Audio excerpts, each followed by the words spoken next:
ಸ್ನೇಹಿತರೆ ಎಲ್ರಿಗೂ ನಮಸ್ಕಾರ. ಧರ್ಮಸ್ಥಳ ಪ್ರಕರಣ 39/2025 ಏನಾಯಿತು, ಏನು ಬೆಳವಣಿಗೆಗಳು, ಏನು ಮಾಹಿತಿಗಳು ಯಾವುದು ಬರ್ತಾ ಇಲ್ಲ. ಸೊ ಇವೆಲ್ಲವನ್ನು ನಮ್ಮ ವೀಕ್ಷಕರು ಕೇಳ್ತಾ ಇದ್ರು. ಸೊ ನಮ್ಮ ವೀಕ್ಷಕರಿಗೋಸ್ಕರ ಒಂದು ಸ್ಫೋಟಕ SIT ಕೊಟ್ಟಂತಹ ಬಲ್ಲ ಮೂಲಗಳು ಹೇಳಿದಂತಹ ಒಂದು ಮಾಹಿತಿಯನ್ನು ನಿಮ್ಮ ಮುಂದೆ ನಾವು ತರ್ತಾ ಇರುವಂಥದ್ದು. ನೀವು ಈ ಒಂದು ವಿಡಿಯೋವನ್ನು ನೀವು ಮೊದಲನೇ ಬಾರಿ ವೀಕ್ಷಣೆ ಮಾಡ್ತಾ ಇದ್ದರೆ ಖಂಡಿತವಾಗಿಯೂ ನಮ್ಮ ಚಾನಲನ್ನು ಸಬ್ಸ್ಕ್ರೈಬ್ ಮಾಡ್ಕೊಂಡು ನೋಡಿ. ಮಾತ್ರ ಅಲ್ಲ, ನಿರಂತರವಾಗಿ ಇಂತಹ ಅಪ್ಡೇಟ್ಗಳನ್ನು ನಿಮ್ಮ ಮುಂದೆ ತರುವಂತಹ ಪ್ರಯತ್ನವನ್ನು ನಾವು ಮಾಡ್ತೀವಿ. ಬಂಗ್ಲೆಗುಡ್ಡೆ ನೀವೆಲ್ಲ ಕೇಳಿರ್ತೀರ. ಬಂಗ್ಲೆಗುಡ್ಡೆ ಅಂತ ಹೇಳುವಾಗಲೇ ಧರ್ಮಸ್ಥಳ ಪ್ರಕರಣದ ಒಂದು ರೀತಿಯಲ್ಲಿ ರೂವಾರಿ ಅಂತಲೇ ಹೇಳ್ಬೋದು. ಬಂಗ್ಲೆಗುಡ್ಡದಿಂದ ಆರಂಭವಾದಂತಹ ಈ ಒಂದು ಪ್ರಕರಣ ಚಿನ್ನಯ್ಯ ಇರ್ಬೋದು, ಮಹೇಶ್ ಶೆಟ್ಟಿ ತಿಮ್ಮರೋಡಿ ಅವರು ಇರ್ಬೋದು, ಗಿರೀಶ್ ಮಠಣ್ಣವರು ಇರ್ಬೋದು, ಜಯಂತ ಟಿ ಅವರು ಇರ್ಬೋದು, ಅಥವಾ ಸುಜಾತ ಭಟ್ ಅವರಿರ್ಬೋದು. ಇವೆಲ್ಲ ಹೆಸರುಗಳನ್ನು ನಾವು ಕೇಳೋದು ಬಂಗ್ಲೆಗುಡ್ಡೆಯಲ್ಲಿ ಈ ಒಂದು 39/2025 ಪ್ರಕರಣದಲ್ಲಿ ಏನು ಮಾನವ ಶರೀರಗಳು ಅಗೆದು ಹಾಕಲಾಗಿದೆ. ಅದನ್ನು 20, 25, 30 ವರ್ಷಗಳ ನಂತರ ಮತ್ತೆ ಅಗೆದು ತೆಗೆಯುವಂತಹ ಪ್ರಕ್ರಿಯೆಗಳು ನಡೆಸ್ತಾ ಇದ್ದಾರೆ.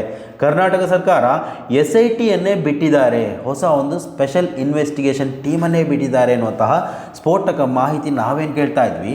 ಸೊ ಎಲ್ಲರೂ ರಾಜ್ಯದ ಜನ ಬಂಗ್ಲೆಗುಡ್ಡೆಗೆ ತಮ್ಮೆಲ್ಲ ಚಿಂತೆಯನ್ನು ಬದಿಗಿಟ್ಟು ಬಂಗ್ಲೆಗುಡ್ಡೆಯನ್ನು ನೋಡ್ತಾ ಇದ್ರು. ಇಡೀ ರಾಜ್ಯದ ಜನತೆ ನೋಡಿದರು ಅಂತ ಹೇಳಿದ್ರು ಕೂಡ ತಪ್ಪಾಗಲಿಕ್ಕಿಲ್ಲ. ಸೊ ಅಲ್ಲಿ ಆಲ್ಮೋಸ್ಟ್ 20 ಡೇಸ್ವರೆಗೂ ಕೆಲವೊಂದು ಪ್ರಕ್ರಿಯೆಗಳು ನಡೆಯಿತು. ಅಗೆಯುವಂತಹ ಪ್ರಕ್ರಿಯೆ, ಹಲವು ಮನುಷ್ಯರ ಸ್ಕೆಲ್ಟನ್ಗಳು ಸಿಕ್ಕಿತು ಅನ್ನುವಂತಹ ಮಾಹಿತಿ ಕೂಡ ಆಯಿತು. ನಂತರ ಏನು ಆರೋಪವನ್ನು ಮಾಡಿಕೊಂಡಿದ್ದ, ಪ್ರಕರಣವನ್ನು ದಾಖಲಿಸಿದ ಚಿನ್ನಯ್ಯ ಯೂಟನ್ ಹೊಡೆಯುವಂತಹ ಪರಿಸ್ಥಿತಿ ನಾವೆಲ್ಲ ಗಮನಿಸಿದವರು. ಸೊ ನಂತರ ಅಲ್ಲಿಗೆ ಸೌಜನ್ಯ ಅವರ ಮಾವ ಮತ್ತೊಮ್ಮೆ ಇದೇ ರೀತಿ ಬಂಗ್ಲೆಗುಡ್ಡೆಯಲ್ಲಿ ಮಾನವ ಪಳೆಯುಳಿಕೆ ಇದೆ, ಅದನ್ನು ನಾನೆತ್ತಿ ಕೊಡ್ತೀನಿ ಅಂತ ಹೋಗಿರುವಂಥದ್ದು. ಸೊ ಈ ಒಂದು ಪ್ರಕರಣದ ಬಗ್ಗೆ SIT ದೊಡ್ಡ ಮಟ್ಟದ ಆ ಒಂದು ತನಿಖೆಯನ್ನು ಬಹಿರಂಗ ಮಾಡಿದೆ ಅಂತ BLR ಪೋಸ್ಟ್ ಇವತ್ತು ಸ್ಫೋಟಕವಾದಂತಹ ವರದಿಯೊಂದನ್ನು ಹಾಕಿರುವಂಥದ್ದಾಯ್ತಾ. ಧರ್ಮಸ್ಥಳ ಸಾಮೂಹಿಕ ಶವಹೂತ ಪ್ರಕರಣ ಭೇದಿಸುತ್ತಾ ತನಿಖೆ ನಡೆಸ್ತಾ ಇರುವಂತಹ SIT ತಂಡ ಬಂಗ್ಲೆಗುಡ್ಡೆ ಸ್ಥಳವು ನೆಕ್ರೋಪೋಲಿಸ್, ಸಾವಿನ ಶಹರ ಅಥವಾ ಸಾವಿನ ತಾಣ ಎನ್ನುವಂತಹ ದೊಡ್ಡ ಆಘಾತಕಾರಿ ಅಭಿಪ್ರಾಯವನ್ನು ಹೇಳಿರುವಂಥದ್ದು. ಈ ಸ್ಥಳದಲ್ಲಿ ದೀರ್ಘಕಾಲದಿಂದ ಅಪರಾಧ ಕೃತ್ಯಗಳಿಂದ ಮೃತಪಟ್ಟ ಮತ್ತು ವ್ಯವಸ್ಥಿತವಾಗಿ ಅನೇಕ ಮೃತದೇಹಗಳನ್ನು ಗೌಪ್ಯವಾಗಿ ಮುಚ್ಚಿಡುವ ಸ್ಥಳ ಆಗಿರ್ಬೋದು ಅಂತ ತನಿಖೆಯಲ್ಲಿ ಬಲ್ಲ ಮೂಲಗಳು ಹೇಳಿರುವಂಥದ್ದು. ಇದುವರೆಗೂ 7-8 ಅಸ್ಥಿಪಂಜರ, 1,000ಕ್ಕೂ ಅಧಿಕ ಮಾನವ ಅಸ್ಥಿಪಂಜರದ ಅವಶೇಷಗಳು ದೊರಕಿದ್ದು ವಿಧಿವಿಜ್ಞಾನ ಪ್ರಯೋಗಾಲಯಕ್ಕೆ ಅಂದರೆ FSLಗೆ ಕಳುಹಿಸಲಾಗಿತ್ತು.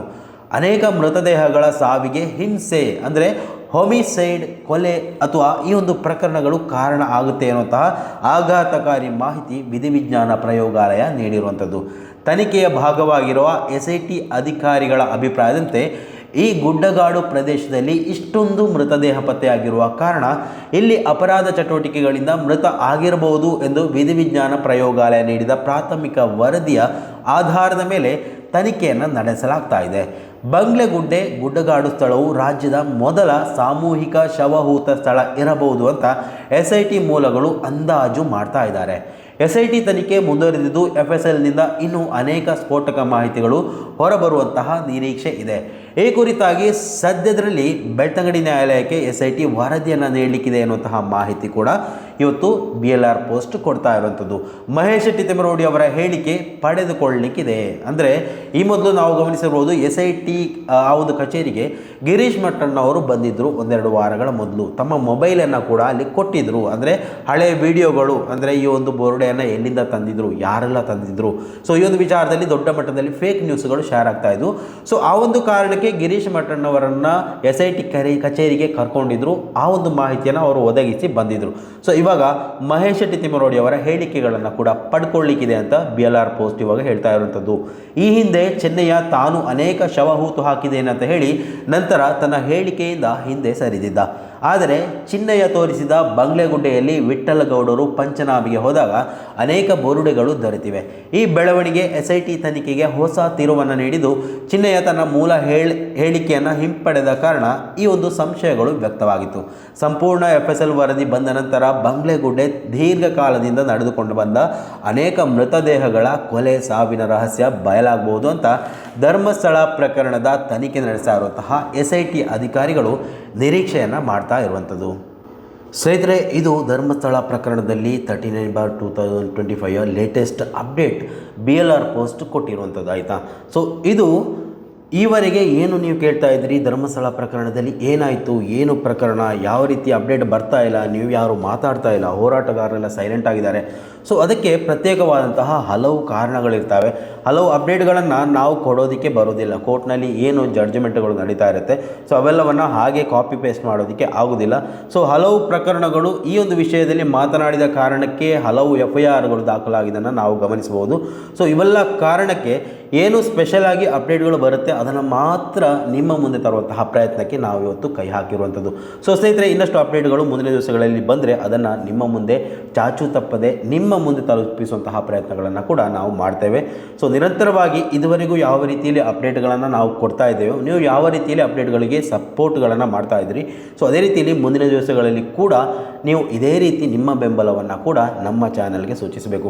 ಸೊ ನಾವೇನು ವಿಡಿಯೋಗಳನ್ನು ಮಾಡ್ತೀವಿ, ಬರೀ ನಾವು ಮಾಡಿದ ಕಾರಣಕ್ಕೆ ಪ್ರಯೋಜನ ಆಗೋದಿಲ್ಲ. ನೀವು ಯಾರೆಲ್ಲ ನೋಡ್ತಾ ಇರ್ತೀರಾ, ದಯವಿಟ್ಟು ನಿಮ್ಮ ಕನಿಷ್ಠ ಅಂದರೆ ಒಂದು 5 ಸ್ನೇಹಿತರಿಗಾದರೂ ಅಥವಾ 5 ವಾಟ್ಸಪ್ ಗ್ರೂಪ್ಗಳಿಗೆ ನಿಮ್ಮ ಈ ಒಂದು ಲಿಂಕನ್ನು ಶೇರ್ ಮಾಡಿಕೊಡಿ. ಯಾಕಂತ ಹೇಳಿದರೆ ಇಂತಹ ಪ್ರಕರಣಗಳ ಬಗ್ಗೆ ಅಪ್ಡೇಟ್ಗಳು ಸಾಧ್ಯವಾದಷ್ಟು ಜನರಿಗೆ ತಲುಪಿಸೋದಕ್ಕೆ ಇದು ಕಾರಣ ಆಗುತ್ತೆ. ಸೊ ಸ್ನೇಹಿತರೆ, ಮುಂದಿನ ಅಪ್ಡೇಟ್ನೊಂದಿಗೆ ಮತ್ತೆ ಭೇಟಿಯಾಗೋಣ. ಅಲ್ಲಿವರೆಗೂ ನಮಸ್ಕಾರ.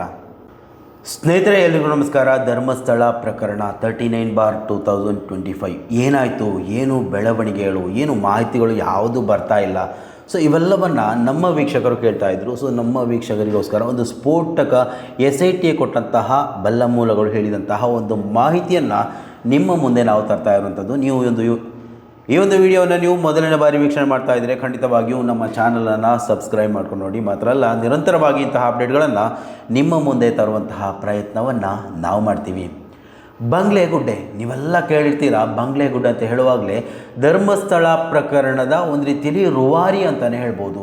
ಬಂಗ್ಲೆಗುಡ್ಡದಿಂದ ಆರಂಭವಾದಂತಹ ಈ ಒಂದು ಪ್ರಕರಣ, ಚಿನ್ನಯ್ಯ ಇರ್ಬೋದು, ಮಹೇಶ್ ಶೆಟ್ಟಿ ತಿಮ್ಮರೋಡಿ ಅವರಿರ್ಬೋದು, ಗಿರೀಶ್ ಮಠಣ್ಣವರಿರ್ಬೋದು, ಜಯಂತ್ ಟಿ ಅವರಿರ್ಬೋದು, ಅಥವಾ ಸುಜಾತ ಭಟ್ ಅವರಿರ್ಬೋದು, ಇವೆಲ್ಲ ಹೆಸರುಗಳನ್ನು ನಾವು ಕೇಳೋದು ಬಂಗ್ಲೆಗುಡ್ಡೆಯಲ್ಲಿ ಈ ಒಂದು 39/2025 ಪ್ರಕರಣದಲ್ಲಿ ಏನು ಮಾನವ ಶರೀರಗಳು ಅಗೆದು ಹಾಕಲಾಗಿದೆ, ಅದನ್ನು 20, 25, 30 ವರ್ಷಗಳ ನಂತರ ಮತ್ತೆ ಅಗೆದು ತೆಗೆಯುವಂತಹ ಪ್ರಕ್ರಿಯೆಗಳು ನಡೆಸ್ತಾ ಇದ್ದಾರೆ.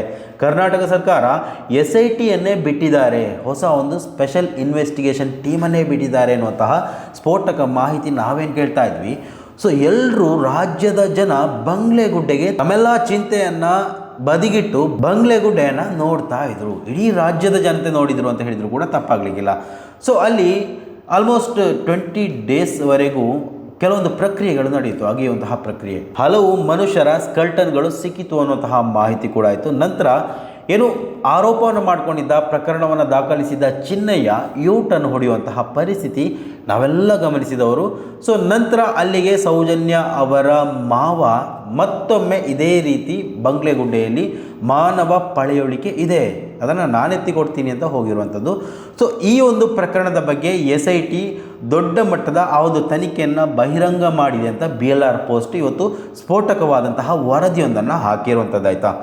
ಧರ್ಮಸ್ಥಳ ಸಾಮೂಹಿಕ ಶವಹೂತ ಪ್ರಕರಣ ಭೇದಿಸುತ್ತ ತನಿಖೆ ನಡೆಸ್ತಾ ಇರುವಂತಹ SIT ತಂಡ ಬಂಗ್ಲೆಗುಡ್ಡೆ ಸ್ಥಳವು ನೆಕ್ರೋಪೋಲಿಸ್, ಸಾವಿನ ಶಹರ ಅಥವಾ ಸಾವಿನ ತಾಣ ಎನ್ನುವಂತಹ ದೊಡ್ಡ ಆಘಾತಕಾರಿ ಅಭಿಪ್ರಾಯವನ್ನು ಹೇಳಿರುವಂಥದ್ದು. ಈ ಸ್ಥಳದಲ್ಲಿ ದೀರ್ಘಕಾಲದಿಂದ ಅಪರಾಧ ಕೃತ್ಯಗಳಿಂದ ಮೃತಪಟ್ಟ ಮತ್ತು ವ್ಯವಸ್ಥಿತವಾಗಿ ಅನೇಕ ಮೃತದೇಹಗಳನ್ನು ಗೌಪ್ಯವಾಗಿ ಮುಚ್ಚಿಡುವ ಸ್ಥಳ ಆಗಿರ್ಬೋದು ಅಂತ ತನಿಖೆಯಲ್ಲಿ ಬಲ್ಲ ಮೂಲಗಳು ಹೇಳಿರುವಂಥದ್ದು. ಇದುವರೆಗೂ 7-8 ಅಸ್ಥಿಪಂಜರ, 1,000ಕ್ಕೂ ಅಧಿಕ ಮಾನವ ಅಸ್ಥಿಪಂಜರದ ಅವಶೇಷಗಳು ದೊರಕಿದ್ದು ವಿಧಿವಿಜ್ಞಾನ ಪ್ರಯೋಗಾಲಯಕ್ಕೆ ಅಂದರೆ FSLಗೆ ಕಳುಹಿಸಲಾಗಿತ್ತು. ಅನೇಕ ಮೃತದೇಹಗಳ ಸಾವಿಗೆ ಹಿಂಸೆ ಅಂದರೆ ಹೋಮಿಸೈಡ್, ಕೊಲೆ ಅಥವಾ ಈ ಒಂದು ಪ್ರಕರಣಗಳು ಕಾರಣ ಆಗುತ್ತೆ ಅನ್ನುವಂತಹ ಆಘಾತಕಾರಿ ಮಾಹಿತಿ ವಿಧಿವಿಜ್ಞಾನ ಪ್ರಯೋಗಾಲಯ ನೀಡಿರುವಂಥದ್ದು. ತನಿಖೆಯ ಭಾಗವಾಗಿರುವ SIT ಅಧಿಕಾರಿಗಳ ಅಭಿಪ್ರಾಯದಂತೆ ಈ ಗುಡ್ಡಗಾಡು ಪ್ರದೇಶದಲ್ಲಿ ಇಷ್ಟೊಂದು ಮೃತದೇಹ ಪತ್ತೆಯಾಗಿರುವ ಕಾರಣ ಇಲ್ಲಿ ಅಪರಾಧ ಚಟುವಟಿಕೆಗಳಿಂದ ಮೃತ ಆಗಿರಬಹುದು ಎಂದು ವಿಧಿವಿಜ್ಞಾನ ಪ್ರಯೋಗಾಲಯ ನೀಡಿದ ಪ್ರಾಥಮಿಕ ವರದಿಯ ಆಧಾರದ ಮೇಲೆ ತನಿಖೆಯನ್ನು ನಡೆಸಲಾಗ್ತಾ ಇದೆ. ಬಂಗ್ಲೆಗುಡ್ಡೆ ಗುಡ್ಡಗಾಡು ಸ್ಥಳವು ರಾಜ್ಯದ ಮೊದಲ ಸಾಮೂಹಿಕ ಶವಹೂತ ಸ್ಥಳ ಇರಬಹುದು ಅಂತ SIT ಮೂಲಗಳು ಅಂದಾಜು ಮಾಡ್ತಾ ಇದ್ದಾರೆ. SIT ತನಿಖೆ ಮುಂದುವರೆದಿದ್ದು FSLನಿಂದ ಇನ್ನೂ ಅನೇಕ ಸ್ಫೋಟಕ ಮಾಹಿತಿಗಳು ಹೊರಬರುವಂತಹ ನಿರೀಕ್ಷೆ ಇದೆ. ಈ ಕುರಿತಾಗಿ ಸದ್ಯದರಲ್ಲಿ ಬೆಳ್ತಂಗಡಿ ನ್ಯಾಯಾಲಯಕ್ಕೆ SIT ವರದಿಯನ್ನು ನೀಡಲಿಕ್ಕಿದೆ ಎನ್ನುವಂತಹ ಮಾಹಿತಿ ಕೂಡ ಇವತ್ತು BLR ಪೋಸ್ಟ್ ಕೊಡ್ತಾ ಇರುವಂಥದ್ದು. ಮಹೇಶ್ ತಿಮ್ಮೇರೌಡಿ ಅವರ ಹೇಳಿಕೆ ಪಡೆದುಕೊಳ್ಳಲಿಕ್ಕಿದೆ. ಅಂದರೆ ಈ ಮೊದಲು ನಾವು ಗಮನಿಸಿರ್ಬೋದು, SIT ಆ ಒಂದು ಕಚೇರಿಗೆ ಗಿರೀಶ್ ಮಟ್ಟಣ್ಣವರು ಬಂದಿದ್ದರು ಒಂದೆರಡು ವಾರಗಳ ಮೊದಲು. ತಮ್ಮ ಮೊಬೈಲನ್ನು ಕೂಡ ಅಲ್ಲಿ ಕೊಟ್ಟಿದ್ದರು. ಅಂದರೆ ಹಳೆ ವಿಡಿಯೋಗಳು, ಅಂದರೆ ಈ ಒಂದು ಬೋರ್ಡೆಯನ್ನು ಎಲ್ಲಿಂದ ತಂದಿದ್ರು, ಯಾರೆಲ್ಲ ತಂದಿದ್ರು, ಸೊ ಈ ಒಂದು ವಿಚಾರದಲ್ಲಿ ದೊಡ್ಡ ಮಟ್ಟದಲ್ಲಿ ಫೇಕ್ ನ್ಯೂಸ್ಗಳು ಶೇರ್ ಆಗ್ತಾ ಇದ್ವು. ಸೊ ಆ ಒಂದು ಕಾರಣಕ್ಕೆ ಗಿರೀಶ್ ಮಟ್ಟಣ್ಣವರನ್ನು SIT ಕಚೇರಿಗೆ ಕರ್ಕೊಂಡಿದ್ರು. ಆ ಒಂದು ಮಾಹಿತಿಯನ್ನು ಅವರು ಒದಗಿಸಿ ಬಂದಿದ್ದರು. ಸೊ ಇವಾಗ ಮಹೇಶ್ ತಿಮ್ಮೇರೌಡಿ ಅವರ ಹೇಳಿಕೆಗಳನ್ನು ಕೂಡ ಪಡ್ಕೊಳ್ಳಿಕ್ಕಿದೆ ಅಂತ BLR ಪೋಸ್ಟ್ ಇವಾಗ ಹೇಳ್ತಾ ಇರುವಂಥದ್ದು. ಈ ಹಿಂದೆ ಚೆನ್ನಯ್ಯ ತಾನು ಅನೇಕ ಶವಹೂತು ಹಾಕಿದ್ದೇನೆ ಅಂತ ಹೇಳಿ ನಂತರ ತನ್ನ ಹೇಳಿಕೆಯಿಂದ ಹಿಂದೆ ಸರಿದಿದ್ದ. ಆದರೆ ಚಿನ್ನಯ್ಯ ತೋರಿಸಿದ ಬಂಗ್ಲೆಗುಡ್ಡೆಯಲ್ಲಿ ವಿಠ್ಠಲಗೌಡರು ಪಂಚನಾಮಿಗೆ ಹೋದಾಗ ಅನೇಕ ಬೋರುಡೆಗಳು ದೊರೆತಿವೆ. ಈ ಬೆಳವಣಿಗೆ SIT ತನಿಖೆಗೆ ಹೊಸ ತಿರುವನ್ನು ನೀಡಿದ್ದು, ಚಿನ್ನಯ್ಯ ತನ್ನ ಮೂಲ ಹೇಳಿಕೆಯನ್ನು ಹಿಂಪಡೆದ ಕಾರಣ ಈ ಒಂದು ಸಂಶಯಗಳು ವ್ಯಕ್ತವಾಗಿತ್ತು. ಸಂಪೂರ್ಣ FSL ವರದಿ ಬಂದ ನಂತರ ಬಂಗ್ಲೆಗುಡ್ಡೆ ದೀರ್ಘಕಾಲದಿಂದ ನಡೆದುಕೊಂಡು ಬಂದ ಅನೇಕ ಮೃತದೇಹಗಳ ಕೊಲೆ ಸಾವಿನ ರಹಸ್ಯ ಬಯಲಾಗಬಹುದು ಅಂತ ಧರ್ಮಸ್ಥಳ ಪ್ರಕರಣದ ತನಿಖೆ ನಡೆಸ್ತಾ ಇರುವಂತಹ SIT ಅಧಿಕಾರಿಗಳು ನಿರೀಕ್ಷೆಯನ್ನು ಮಾಡ್ತಾ ಇರುವಂಥದ್ದು. ಸ್ನೇಹಿತರೆ, ಇದು ಧರ್ಮಸ್ಥಳ ಪ್ರಕರಣದಲ್ಲಿ 39/2025 ಲೇಟೆಸ್ಟ್ ಅಪ್ಡೇಟ್ BLR ಪೋಸ್ಟ್ ಕೊಟ್ಟಿರುವಂಥದ್ದು. ಆಯಿತಾ? ಸೊ ಇದು ಈವರೆಗೆ ಏನು ನೀವು ಕೇಳ್ತಾ ಇದ್ದೀರಿ, ಧರ್ಮಸ್ಥಳ ಪ್ರಕರಣದಲ್ಲಿ ಏನಾಯಿತು, ಏನು ಪ್ರಕರಣ, ಯಾವ ರೀತಿ ಅಪ್ಡೇಟ್ ಬರ್ತಾ ಇಲ್ಲ, ನೀವು ಯಾರು ಮಾತಾಡ್ತಾ ಇಲ್ಲ, ಹೋರಾಟಗಾರರೆಲ್ಲ ಸೈಲೆಂಟ್ ಆಗಿದ್ದಾರೆ. ಸೊ ಅದಕ್ಕೆ ಪ್ರತ್ಯೇಕವಾದಂತಹ ಹಲವು ಕಾರಣಗಳಿರ್ತವೆ. ಹಲವು ಅಪ್ಡೇಟ್ಗಳನ್ನು ನಾವು ಕೊಡೋದಕ್ಕೆ ಬರೋದಿಲ್ಲ. ಕೋರ್ಟ್ನಲ್ಲಿ ಏನು ಜಡ್ಜ್ಮೆಂಟ್ಗಳು ನಡೀತಾ ಇರುತ್ತೆ, ಸೊ ಅವೆಲ್ಲವನ್ನು ಹಾಗೆ ಕಾಪಿ ಪೇಸ್ಟ್ ಮಾಡೋದಕ್ಕೆ ಆಗೋದಿಲ್ಲ. ಸೊ ಹಲವು ಪ್ರಕರಣಗಳು ಈ ಒಂದು ವಿಷಯದಲ್ಲಿ ಮಾತನಾಡಿದ ಕಾರಣಕ್ಕೆ ಹಲವು FIRಗಳು ದಾಖಲಾಗಿದ್ದನ್ನು ನಾವು ಗಮನಿಸಬಹುದು. ಸೊ ಇವೆಲ್ಲ ಕಾರಣಕ್ಕೆ ಏನು ಸ್ಪೆಷಲ್ ಆಗಿ ಅಪ್ಡೇಟ್ಗಳು ಬರುತ್ತೆ ಅದನ್ನು ಮಾತ್ರ ನಿಮ್ಮ ಮುಂದೆ ತರುವಂತಹ ಪ್ರಯತ್ನಕ್ಕೆ ನಾವು ಇವತ್ತು ಕೈ ಹಾಕಿರುವಂಥದ್ದು. ಸೊ ಸ್ನೇಹಿತರೆ, ಇನ್ನಷ್ಟು ಅಪ್ಡೇಟ್ಗಳು ಮುಂದಿನ ದಿವಸಗಳಲ್ಲಿ ಬಂದರೆ ಅದನ್ನು ನಿಮ್ಮ ಮುಂದೆ ಚಾಚು ತಪ್ಪದೆ ನಿಮ್ಮ ಮುಂದೆ ತಲುಪಿಸುವಂತಹ ಪ್ರಯತ್ನಗಳನ್ನು ಕೂಡ ನಾವು ಮಾಡ್ತೇವೆ. ಸೊ ನಿರಂತರವಾಗಿ ಇದುವರೆಗೂ ಯಾವ ರೀತಿಯಲ್ಲಿ ಅಪ್ಡೇಟ್ಗಳನ್ನು ನಾವು ಕೊಡ್ತಾ ಇದ್ದೇವೆ, ನೀವು ಯಾವ ರೀತಿಯಲ್ಲಿ ಅಪ್ಡೇಟ್ಗಳಿಗೆ ಸಪೋರ್ಟ್ಗಳನ್ನು ಮಾಡ್ತಾ ಇದ್ದೀರಿ, ಸೊ ಅದೇ ರೀತಿಯಲ್ಲಿ ಮುಂದಿನ ದಿವಸಗಳಲ್ಲಿ ಕೂಡ ನೀವು ಇದೇ ರೀತಿ ನಿಮ್ಮ ಬೆಂಬಲವನ್ನು ಕೂಡ ನಮ್ಮ ಚಾನಲ್ಗೆ ಸೂಚಿಸಬೇಕು.